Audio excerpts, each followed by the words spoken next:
Welcome back to the neighborhood. My name is Dylan, and today I'll be talking about some of my favorite quote unquote bad games.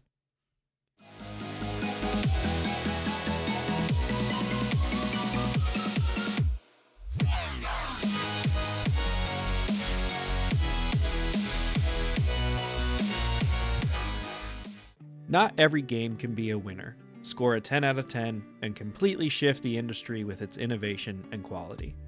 In this age of hyperbole, anything that doesn't score at least an 8 on some gaming outlet's review scale is often regarded as trash and not worth your time. Now, to be clear, I'm not saying that these games are awful because they have below an 8 on Metacritic, just that they didn't perform as well critically and all tend to have some rough edges. And look, I totally understand that there are so many games coming out and they can be expensive. So we, as consumers, want to spend our money on something that we are most likely to enjoy. At the same time, there can be plenty of fun to be had with some games that don't show up on Game of the Year lists. So let's talk about a few of my favorites.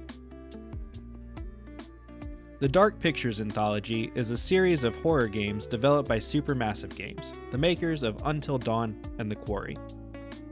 You guide your characters through the story, attempting to keep them alive through a series of dialogue choices, quick-time events, and light exploration.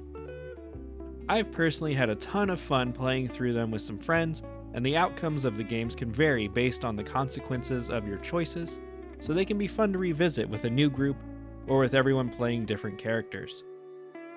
While they don't always do super well critically, if you like the B-movie vibes and are fine with games being a little rough around the edges, give these a try. Call of Cthulhu is a role-playing survival horror game developed by Cyanide. You play as a private investigator who is hired to go to an isolated island to investigate the death of a woman. Throughout the game, you encounter various Lovecraftian horrors as you uncover the mystery of what is going on and what happened to the woman. Now, there are some awkward gameplay mechanics, and it's definitely got some imperfections, but I had a fun time with it as someone who likes cosmic horror and mysteries. I wouldn't recommend it to everyone, but if you're interested in that genre, it may be worth checking out. The Sinking City is another Lovecraftian game developed by Frogwares, makers of the Sherlock Holmes games. As with most of these types of games, you are playing as a private investigator, this time searching for clues to understanding the nightmares that are plaguing him. It takes place in a city that has suffered a natural disaster and has been flooded. There is much more of a focus on investigation in this game, and as you piece together clues, you can connect them to arrive at various solutions to each case.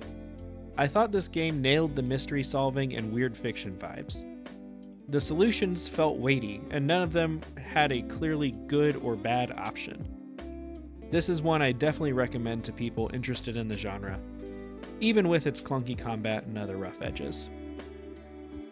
After Party is an adventure game developed by Night School Studios, makers of Oxenfree.